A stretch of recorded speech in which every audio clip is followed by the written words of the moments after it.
Dans le service des grands brûlés se multiplient depuis plusieurs jours des victimes du Nouvel An.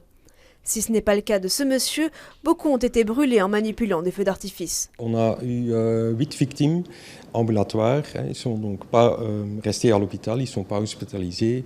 Mais pendant la soirée même, on en a eu 5, je crois, et les jours suivants, il y en a encore qui sont arrivés à la consultation.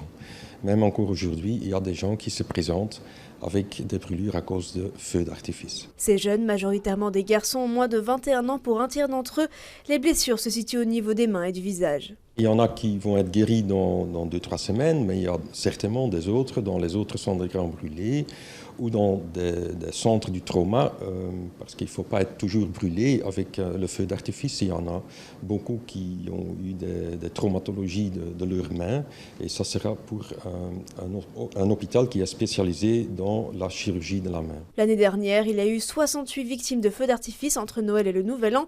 Aujourd'hui, ce chiffre a augmenté pour arriver au nombre de 155, dont 143 le soir de la nouvelle année, en cause entre autres le relâchement après Covid. Ils sont alors accueillis au centre des grands brûlés.